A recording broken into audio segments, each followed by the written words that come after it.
Silence yourself for a moment. Before another thought moves through your mind, before the weight of your name, your role, your fears return, pause.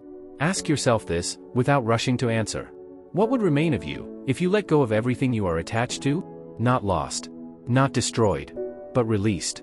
This question has ended lives lived in illusion, and begun lives lived in truth. Most people never stand still long enough to feel it. They run from attachment to attachment, calling it purpose, calling it love, calling it ambition. But the samurai knew something that modern minds have forgotten. The heaviest chains are the ones you choose to hold. And when you finally let go, something irreversible happens.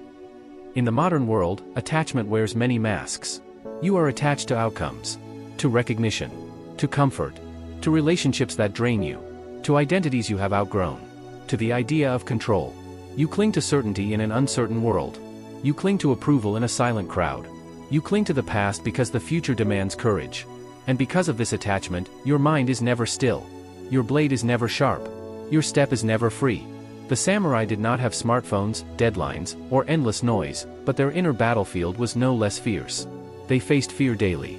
Loss was certain. Death was close. And yet, they cultivated a mind that could walk calmly into chaos. How? They trained not to possess life, but to move with it. Attachment, in their world, was not love. It was not loyalty. It was not commitment. Attachment was weakness. Not because caring is weakness, but because clinging blinds the warrior. Consider Miyamoto Musashi. Undefeated in over 60 duels. A man who walked alone, without master, without home, without attachment to comfort or praise. Musashi did not live to impress. He lived to refine. He slept on the ground while others slept on silk. He trained while others rested.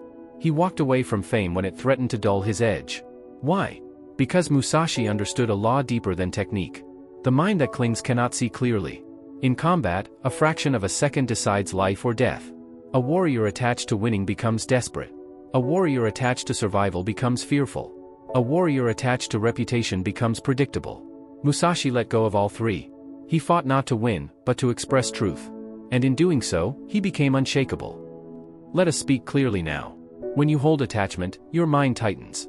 When your mind tightens, your perception narrows. When perception narrows, you make poor decisions. This is as true in life as it is in battle. Attachment makes you hesitate. Attachment makes you overthink. Attachment makes you cling to paths that are no longer yours. You stay in jobs that hollow you out. You remain in relationships that quietly erode your dignity. You chase validation instead of mastery.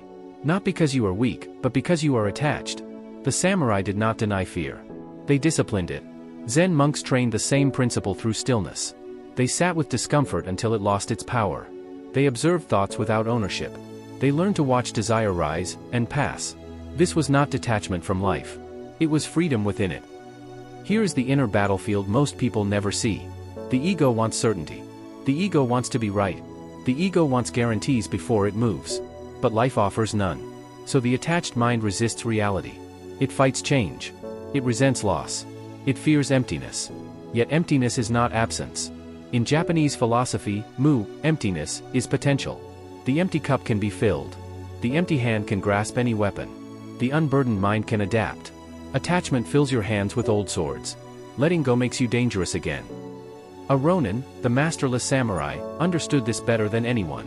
Without a lord, without a fixed place, the Ronin survived by adaptability. His loyalty was not to status, but to his own code. Attachment to comfort would have killed him. Attachment to routine would have starved him. Attachment to identity would have broken him. So he learned to travel light. Not just physically, but mentally. He accepted impermanence as law. And in doing so, he gained something rare. Unshakable presence. Now listen carefully.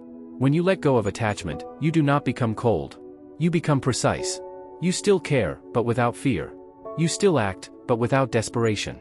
You still love, but without possession. This is the difference between chaos and mastery. A warrior attached to outcome trembles before the strike. A warrior unattached moves with clarity. This is why samurai trained the mind before the sword. A dull mind breaks even the sharpest blade. Let me walk you through the transformation. At first, letting go feels like loss. The mind panics. The ego resists. The body tightens. You will feel exposed, because attachment was your armor. But armor that restricts movement becomes a coffin. So the samurai removed excess. They simplified. They endured silence. They walked cold mornings alone. They sharpened their blade while others slept. Not because they hated life, but because they respected it enough not to cling. Then something changes. Your thoughts slow. Your reactions soften. Your decisions sharpen. You stop chasing. You stop forcing. You stop begging reality to bend. Instead, you align. Here is a rule the masters lived by. What you chase controls you. What you release serves you. ****. Attachment makes you reactive. Detachment makes you responsive. Reactive people are predictable. Responsive people are powerful. In strategy, Sun Tzu taught, the supreme victory is the one that requires no battle. Attachment creates battles everywhere. Letting go ends them before they begin. Now I will speak to you directly, as a master to a student. If you want peace, let go of needing to be understood. If you want strength, let go of needing approval. If you want clarity, let go of needing certainty. If you want mastery, let go of needing comfort. This does not mean abandoning responsibility. It means abandoning illusion. You still train. You still work. You still commit. But you do so without chains. The samurai code was not written on paper. It was carved into behavior. They understood that life is impermanent. They accepted death daily, not morbidly, but honestly. When you accept impermanence, attachment loosens its grip. You stop fearing loss, because loss was never optional. And paradoxically, when you stop fearing loss, you live fully. Imagine two warriors. One is attached to victory. He fights tense, stiff, afraid to fail. The other is unattached. He fights fluid, present, responsive. Which one survives? This is not philosophy. This is reality. And it applies to your life. You ask, what happens when I let go of attachment? Here is the truth, without decoration. You gain silence. You gain space. You gain discipline. You stop mistaking noise for meaning. You stop confusing motion with progress. You stop outsourcing your worth. Loneliness may visit, but it will no longer frighten you. Pain may arrive, but it will no longer define you. Uncertainty will remain, but it will no longer paralyze you. Because you will finally be standing on your own feet. The inner samurai code is simple, but unforgiving. Observe without clinging. Act without attachment. Commit without possession. Accept without resistance. Train daily, not for results, but for alignment. Sharpen your mind as you would a blade, patiently, repeatedly, without ego. And now, we return to where we began. Silence. Ask yourself again. What would remain of you if you let go of attachment? Not emptiness. Presence. Not weakness. Clarity. Not loss. Freedom. The samurai knew this. The monks lived this. The ronin survived because of this. And now, you stand at the same edge. Let go. Not because life demands it, but because mastery requires it.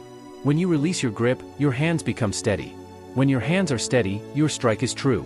And when your strike is true, you no longer need to force your way through life. Life moves with you. That is what happens when you let go of attachment.